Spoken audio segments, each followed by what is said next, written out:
Quito es una ciudad que desaparece gente. No es metáfora. A 2.800 metros de altura, rodeada de volcanes dormidos, la capital ecuatoriana tiene la particularidad de que cuando alguien quiere borrar una vida, puede hacerlo dentro de las propias entrañas del sistema de seguridad. La noche del 11 de septiembre de 2022, María Belén Bernal lo descubrió demasiado tarde.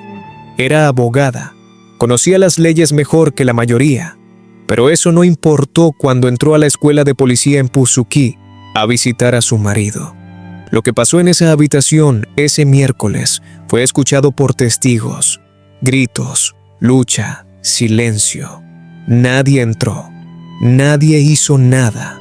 10 días después la encontraron enterrada a 10 minutos de ahí.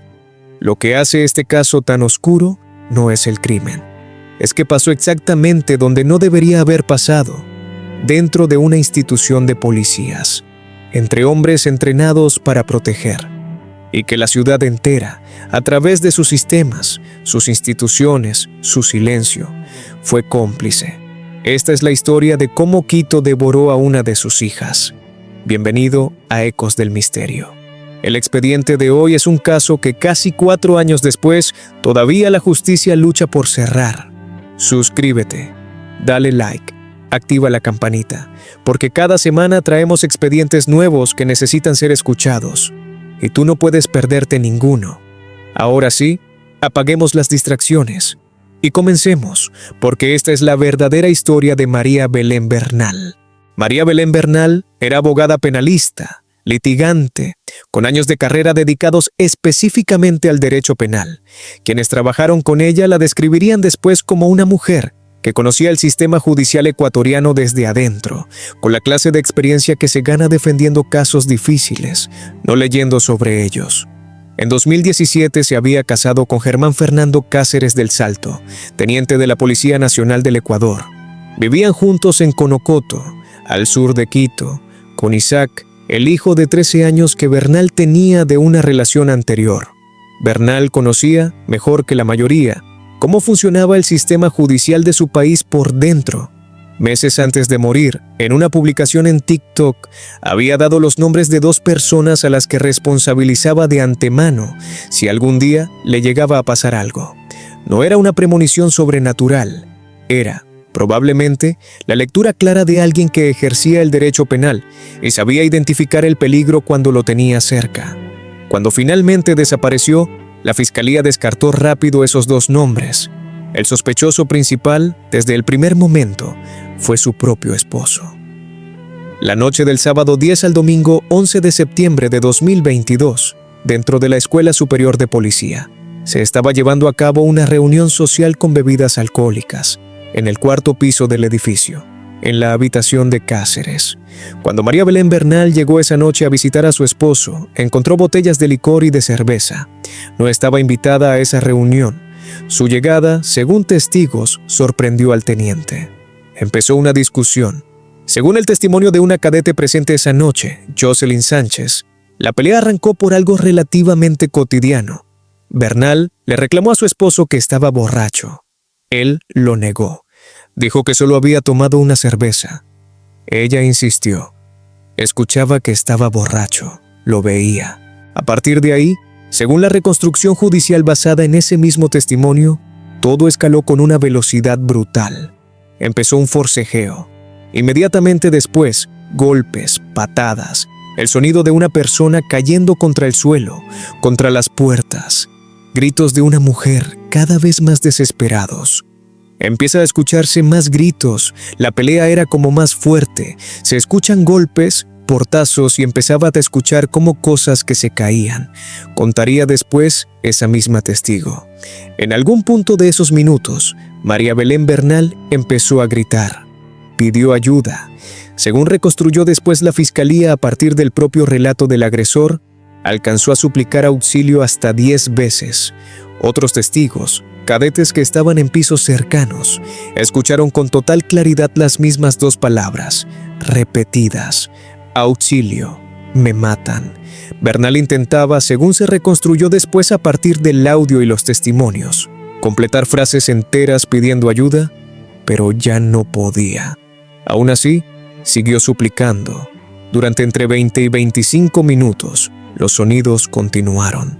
Golpes contra el piso, alguien siendo arrastrado, gritos desesperados de una mujer.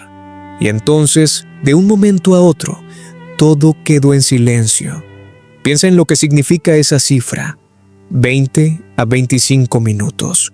No es el tiempo que toma un empujón que se sale de control, ni una bofetada en medio de una discusión acalorada. Es el tiempo suficiente para que, en un edificio lleno de gente entrenada específicamente para responder a situaciones de violencia, alguien hubiera podido bajar un piso, tocar una puerta, hacer una llamada. Nadie lo hizo. Lo que ocurrió en el interior de esa habitación, según la propia confesión que Cáceres terminaría dando meses después, fue esto. Golpeó a su esposa repetidamente. Después le aplicó una llave de artes marciales, un movimiento que había aprendido probablemente en su propio entrenamiento policial, y la estranguló hasta matarla. La causa oficial de muerte, confirmada después por la autopsia, fue asfixia por estrangulamiento. Piensa en eso un segundo. El mismo tipo de técnica que a un policía se le enseña, en teoría, para reducir a un agresor sin matarlo, fue la que Germán Cáceres usó para asesinar a su esposa. Después del silencio, los testigos escucharon la puerta de la habitación abrirse. Y después, pasos bajando la escalera. Cada 2 pasos, un golpe contra las gradas como si alguien estuviera arrastrando algo pesado. Cáceres regresó brevemente a la habitación donde estaba la cadete Sánchez. Minutos después volvió a su propio cuarto, donde envolvió el cuerpo de su esposa, primero en fundas plásticas y después en una cobija. Un cadete que estaba despierto esa madrugada vio al teniente Cáceres bajando ese bulto envuelto, cargándolo hasta el auto de la propia María Belén Bernal. Según los registros de entrada y salida de la Escuela Superior de Policía, Cáceres salió del recinto por una puerta trasera, conduciendo ese mismo vehículo en algún momento de la madrugada del domingo 11 de septiembre. Nadie, esa noche, dentro de una institución diseñada específicamente para responder ante emergencias, hizo nada para detenerlo. Cáceres condujo hasta el Cerro Casitagua, a apenas 10 minutos de la escuela de policía.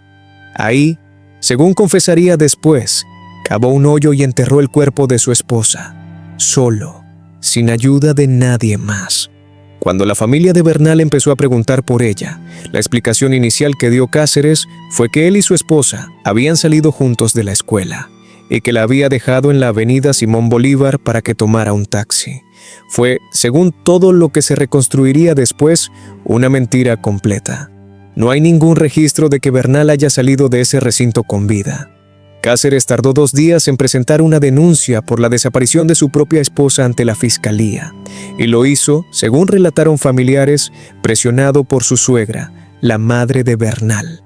La fiscalía, al tomarle declaración, encontró inconsistencias serias en su versión y pidió vigilancia y seguimiento sobre él. Ese pedido nunca llegó a tiempo. Un obstáculo burocrático, dijo después la policía, impidió que la vigilancia se activara antes de que Cáceres desapareciera también. El 15 de septiembre, 4 días después de la desaparición de Bernal, se dictó una orden de prisión contra Cáceres. Para entonces ya estaba prófugo. Cuando la policía finalmente entró al dormitorio del teniente, en el 4º piso de la Escuela Superior de Policía, encontraron manchas de color marrón en el colchón. Pruebas periciales confirmarían después que eran rastros orgánicos. En total, a lo largo de la investigación, se realizarían 28 pericias distintas sobre la escena y la evidencia recolectada. Es difícil exagerar lo que significaba simbólicamente que todo esto hubiera ocurrido exactamente ahí. La Escuela Superior de Policía General Alberto Enríquez Gallo no es un lugar cualquiera dentro del aparato de seguridad de Ecuador. Es la institución donde se forma a los oficiales que, durante el resto de sus carreras, van a decidir cómo responde el Estado ecuatoriano ante la violencia. Que una mujer haya sido asesinada ahí adentro, escuchada por decenas de futuros policías, y que ninguno de ellos haya logrado o querido detenerlo a tiempo, no era solamente la historia de un feminicidio. Era la prueba, en vivo, de que la institución encargada de proteger a las mujeres de Ecuador podía fallarles exactamente de la misma manera que cualquier otro rincón del país. Mientras tanto, La madre de María Belén Bernal, Elizabeth Otávalo, se plantó afuera de la fiscalía. «Policía, devuélvame a mi hija, ya es hora», gritaba, según registró la prensa de esos días.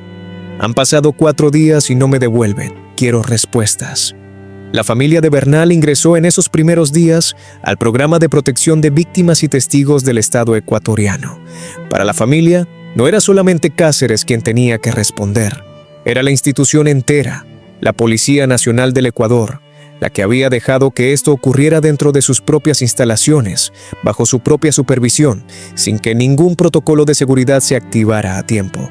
Se desplegaron perros entrenados para búsqueda de restos humanos, cuadrillas de uniformados, drones sobrevolando los alrededores de la escuela. La fiscal general del Ecuador, Diana Salazar, se sumó públicamente a las críticas contra la propia institución policial, advirtiendo que había que tener cuidado de que no se manipulara ninguna evidencia. El 21 de septiembre de 2022, 10 días después de que Bernal entrara a esa escuela por última vez, las autoridades encontraron su cuerpo en el Cerro Casitagua. El presidente de Ecuador, Guillermo Lasso, confirmó la noticia públicamente esa misma tarde. El país entero se detuvo. Se organizaron marchas, plantones, velatorios masivos. El cuerpo de María Belén Bernal fue velado en el Teatro de la Universidad Central del Ecuador, en Quito, donde cientos de personas llegaron a pedir justicia. Organizaciones feministas se movilizaron en distintas ciudades del país. La pregunta, ¿dónde está María Belén Bernal?, que había inundado redes sociales durante 10 días de búsqueda, se transformó de un día para el otro en otra pregunta todavía más dolorosa. ¿Cómo permitió el Estado que esto pasara? El caso llegó además en un momento particular para Ecuador.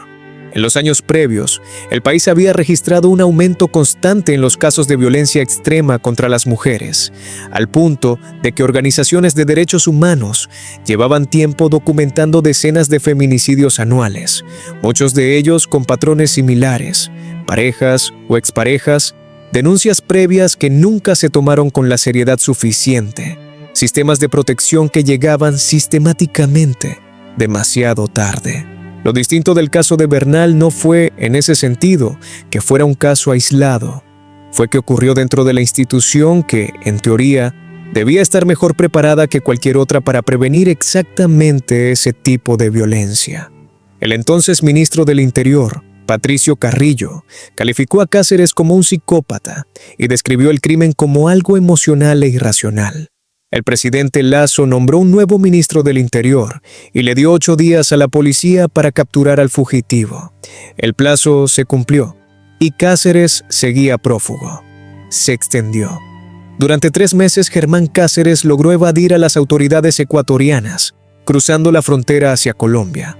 Un hombre entrenado por la propia Policía Nacional del Ecuador, con conocimiento directo de cómo operan los cuerpos de búsqueda, usó exactamente ese conocimiento para mantenerse oculto durante 3 meses completos, mientras su país entero exigía su captura. Finalmente, el 3 de enero de 2023, fue entregado a Ecuador por las autoridades migratorias colombianas y trasladado de vuelta a Quito, donde fue recluido primero en la cárcel de La Roca.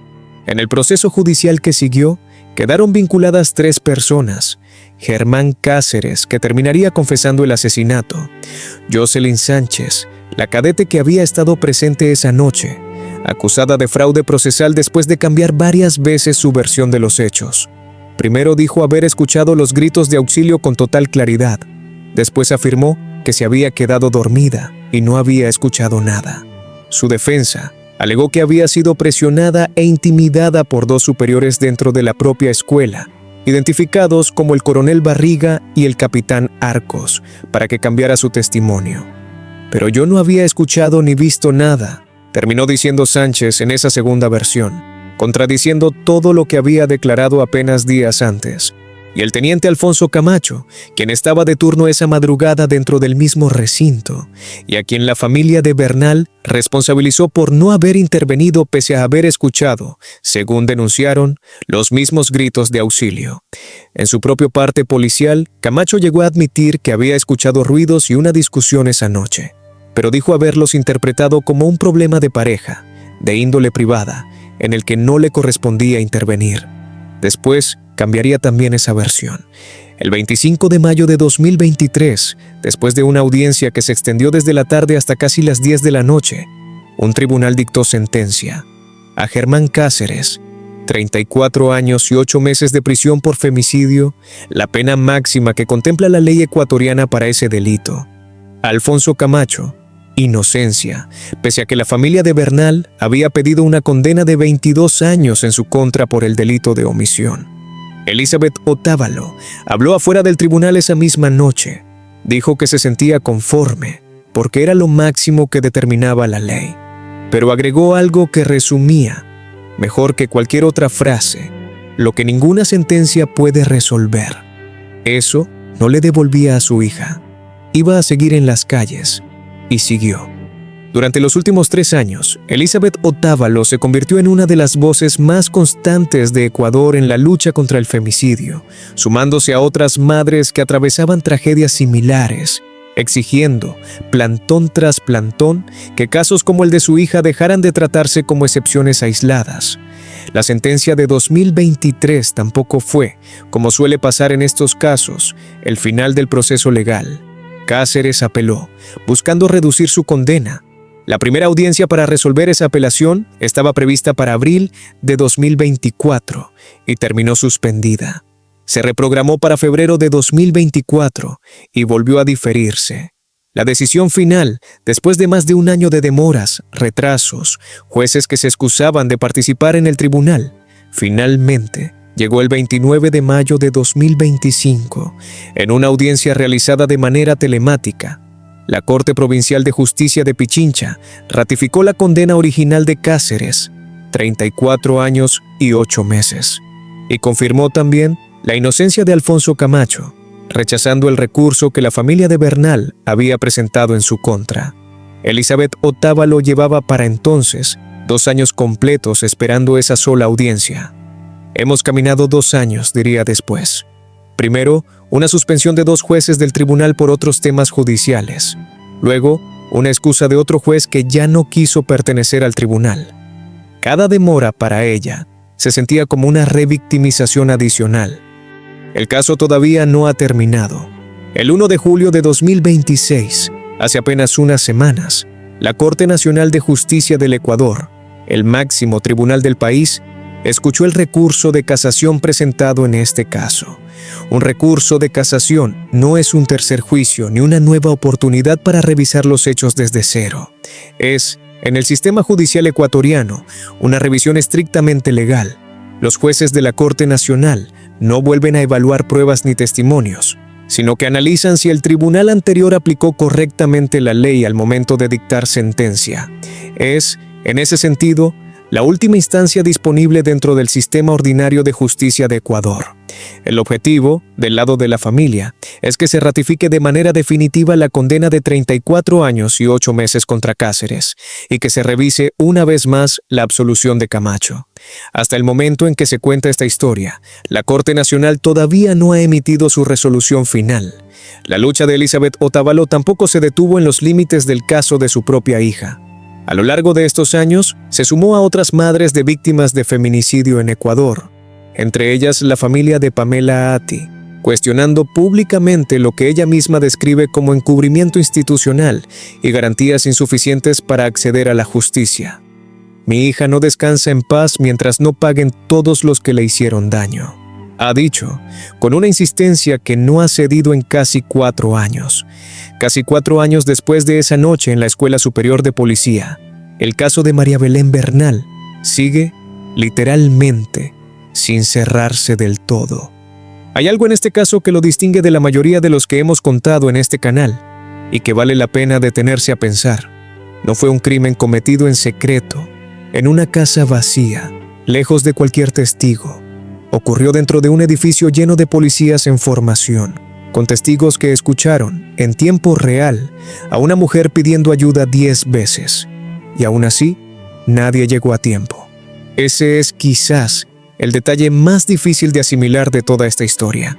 No hubo un fallo de información, no hubo una señal que nadie pudo ver.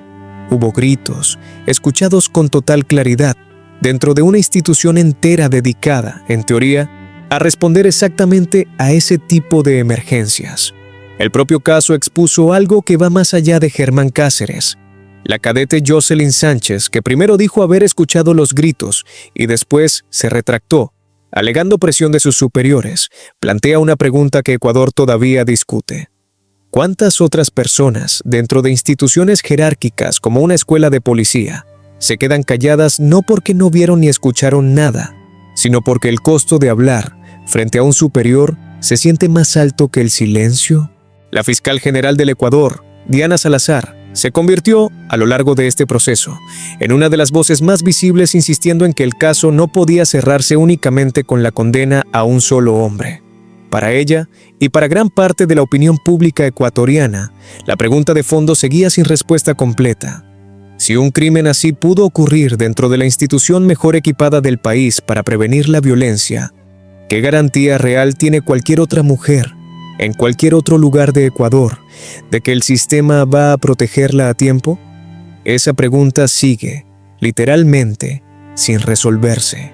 Lo que la Corte Nacional de Justicia decida en las próximas semanas o meses sobre la audiencia de casación del 1 de julio de 2026 no solo va a determinar si la condena de 34 años y 8 meses contra Cáceres queda firme de manera definitiva.